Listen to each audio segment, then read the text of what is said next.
dernier quart d'heure de Smart Bourse, chaque soir c'est le quart d'heure thématique et nous explorons ce soir le thème de la santé à travers les perspectives et les enjeux 2025 pour ce secteur qui, je le disais en introduction, regroupe aussi bien les grands laboratoires pharmaceutiques que des sociétés de biotechnologie ou de medtechnologie également. Nous en parlons avec Olivier Droyère, gérant action chez Montpensier Finance. Bonsoir Olivier. Bonsoir Grégoire. Merci beaucoup d'être avec nous. Tiens, puisqu'on est en plein dans le questionnement sur le coût de l'IA, la bulle de CAPEX et comment on monétise tout ça à l'arrivée.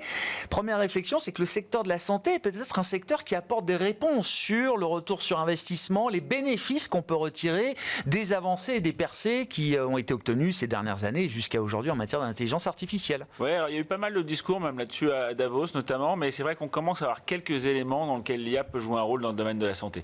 Le plus important, c'est quand même la productivité de la R&D. C'est un gros enjeu pour le secteur, peut-être l'enjeu majeur pour les pharma et les biotech, parce que c'est un secteur qui a une mauvaise productivité de la R&D si on s'en tient aux chiffres. C'est-à-dire qu'il y a 90% des médicaments qui échouent. Qui ne voient pas le jour. Oui. Heureusement, quand on s'arrête, on arrête de dépenser aussi. Donc c'est quand même mieux pour les marges. Mais c'est vrai que globalement, quand on regarde ce que l'IA peut faire, en fait, les médicaments qui sont développés à base d'IA, on a déjà quelques retours. En fait, en première phase d'études cliniques, où on regarde tout ce qui est toxicité, il y a quand même 85% de taux de succès, alors que les données historiques montrent qu'on est plutôt autour de 55% de taux de succès. Donc pour les autres phases cliniques où on est vraiment dans le développement pharmacologique, l'IA ne change rien. Mais déjà, si on applique ce gain de productivité à l'ensemble finalement de la chaîne de valeur, on arrive peut-être plutôt à 80%, on arriverait à 80% de taux de succès, de taux d'échec. Alors c'est beaucoup, mais ça fait quand même du coup un doublement de taux de productivité de la R&D. Ça, c'est quelque chose qui est quand même un enjeu majeur et c'est vraiment là où l'IA a le plus de rôle. Il y a aussi quelques petits impacts, notamment dans le diagnostic. On voit des sociétés comme Medtronic sont capables notamment de doubler le taux de détection des tumeurs à l'endoscopie ou des petites françaises comme Median qui dans l'imagerie au scanner aussi ont des taux de détection des cancers précoces qui dépassent 90%. Dans le diagnostic, c'est utile. Dans le diagnostic, c'est utile. Mais c'est vraiment la productivité de la R&D le premier champ. Et le diagnostic aussi, il y a une vraie utilité. Dans les sujets chauds de la santé, là, avant d'évoquer les perspectives du secteur, un mot quand même du thème de l'anti-obésité qui a été alors un thème fabuleux. Alors jusqu'à l'an dernier, j'ai envie de dire, pendant au moins 2 ans, ça a duré, peut-être même un peu plus, de 2020-2021 jusqu'à l'été 2024, puisque c'est à ce moment-là qu'on a vu des boîtes comme Novo ou comme Eli Lilly décrocher un peu du reste du marché. Pourquoi ce thème devient plus volatile aujourd'hui ? Est-ce qu'on entre dans une autre phase de ce cycle autour de ces médicaments qui restent très prometteur de ce que je comprends. Il reste très prometteur. Ça a été intégré dans la valorisation. C'est vrai que la dernière fois qu'on s'était parlé, j'avais un peu plus de prudence parce que on intégrait déjà des marchés de l'ordre de 130 milliards dans la décennie 2030, etc. Donc on avait déjà intégré quand même beaucoup de bonnes choses et la croissance se dément pas. Mais c'est vrai qu'on est plus exigeant sur les attentes. Donc maintenant, quand il y a une petite déception sur une publication, c'est sanctionné très fortement. Quand il y a un médicament comme celui de Novo Nordisk en fin d'année dernière qui déçoit un peu un nouveau médicament, il était meilleur que Wegovy. Donc a fait 22,7% de perte de poids, alors que Novo avait beaucoup communiqué sur la barre de 25. Voilà, ce qui était probablement une erreur en termes de communication. Alors depuis, c'est vrai que là, récemment, ils ont un nouveau produit, mais qui est plus en amont. Alors il faut voir à quelle vitesse ils arrivent à le développer, qui a 22% de perte de poids, mais à 36 semaines, donc beaucoup mieux que les 50-60 semaines sur lesquelles on l'était. Donc ça, c'est assez prometteur. Mais c'est vrai que voilà, les marchés sont devenus plus exigeants, puis quand on perd 20% de poids, c'est déjà beaucoup. Donc est-ce qu'il y a besoin de beaucoup plus ? Pour certaines populations en forte obésité, oui, mais pas pour tout le monde. Donc on arrive maintenant, ce qui va être important, c'est les nouvelles façons de regarder et de traiter l'obésité avec un focus sur la qualité de la perte de poids, préservation de la fonction musculaire.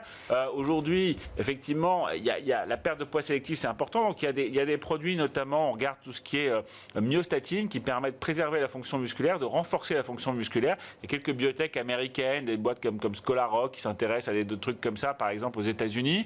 Il y a des IPO aujourd'hui qui se préparent avec une induction du GLP-1 plutôt que, enfin, de la réponse GLP-1 par l'organisme plutôt que des GLP-1 directement. Donc on regarde des nouvelles choses, on est plus exigeant et on regarde vraiment la qualité et pas simplement la perte de poids brut. Donc il faut être plus exigeant aujourd'hui. C'est bien de le rappeler effectivement.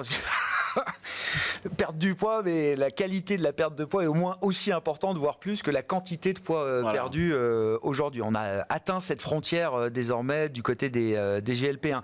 Bon, qu'est-ce qui va façonner la dynamique de l'investissement en santé pour 2025 ? Je le disais, dans un secteur qui regroupe aussi bien des grands laboratoires pharmaceutiques que des sociétés de biotechnologie, alors parfois de très grosse taille bien sûr, mais qui ont chacune des enjeux et des modèles différents. Oui, alors l'année dernière, globalement, la santé s'est bien comportée jusqu'à fin août. Et puis l'automne a été un peu compliqué parce que nomination de RFK à la santé. Alors on connaît ses propos anti-vaccins. Bon, quand on discute quand même avec des patrons de biotech américaines, ils disent quand même que le secrétaire à la santé a rarement beaucoup d'influence concrète sur ce qui se passe. Mais il peut perturber un peu la FDA. Si, voilà. Après, il ne faut pas oublier que dans l'administration Trump, il y a des gens qui sont même des patrons de biotech, qui sont pour l'innovation. Donc il peut y avoir des effets de bord négatifs d'un côté, mais il peut aussi avoir une accélération des autorisations de médicaments innovants. Donc c'est vrai qu'à la fin de l'année, on était sur un secteur qui était devenu très attractif. C'est très rare que le secteur sous-performe le S&P pendant 2 ans de suite, ce qui s'est passé avec toutes les perturbations post-Covid, avec cette nomination d'RFK, avec des taux qui ont un peu de mal à baisser. Et donc on était vraiment dans les 2 plus bas déciles de pondération dans le S&P quand on regarde l'histoire des marchés. Donc c'est très attractif. Et c'est vrai que depuis le début de l'année, le secteur plutôt se comporte bien. On est plutôt autour de 5% de performance sur le secteur depuis le début de l'année, avec effectivement les inquiétudes sur l'IA font que peut-être il faut se diversifier sur des secteurs plus défensifs. Ça remet de la lumière sur d'autres secteurs. Ça, c'est le contre-effet DeepSeek, quoi. Exactement. Et c'est vrai que la santé, on a vu aussi quand même, enfin, le retour du M&A dans la biotech. Parce que c'est vrai que ça a été un des facteurs de déception. Et je regardais, c'est vraiment tout frais d'aujourd'hui, une étude d'IQVIA qui montrait qu'il y avait eu quand même une baisse de 66% de la valeur des deals en 24 par rapport à 23, qui était une belle année, 23 en termes de deals. C'est vrai qu'on a attendu des deals qui ne sont pas venus, la faute sans doute au taux, la faute sans doute à quelques incertitudes, notamment sur l'IRA aux États-Unis. Alors aujourd'hui, les labos ont reconstitué une force de frappe. IQVIA l'estime à 1,5 trilliard quand même, donc c'est assez important, c'est toute la valeur de la biotech. Et il y a quelques deals. On a vu en début d'année, notamment, nous on était investis sur une société qui s'appelle Intracellular Therapies, qui s'est fait racheter 15 milliards en fait par Johnson & Johnson. Donc là, c'est peut-être le signal que ce M&A reprend dans la biotech. C'est un moyen deal, ça, dans la santé? C'est un beau deal. C'est un beau deal. C'est pas un très gros deal. Pas un jumbo deal, mais... Pas un jumbo deal, mais c'est quand même déjà un beau deal. Et c'est vrai que les pharma qui sont bien comportés globalement l'année dernière, malgré un peu plus de volatilité sur la fin de l'année, notamment sur l'obésité, les pharma, ils ont quand même aussi besoin de remplacer un certain nombre de produits, puisque il faut quand même surveiller les échéances brevetaires parce que il y a à peu près 290 milliards de dollars d'échéances brevetaires en termes de chiffre d'affaires dans les 5 prochaines années. Et ça, c'est beaucoup par rapport à l'historique? C'est un petit mur des brevets quand même? C'est un petit mur des brevets. On était à 125 quand même sur les 5 dernières années. Oui, il y avait plus de sujets. Nous, on fait quand même attention à ça dans nos investissements. Je pense que c'est des choses qu'il faut regarder attentivement et c'est une vraie opportunité sur la biotech. Et puis, sur toutes les sociétés qui ont souffert du post-Covid, dans le diagnostic, dans la production de vaccins. On a eu des années perturbées, beaucoup de stockage.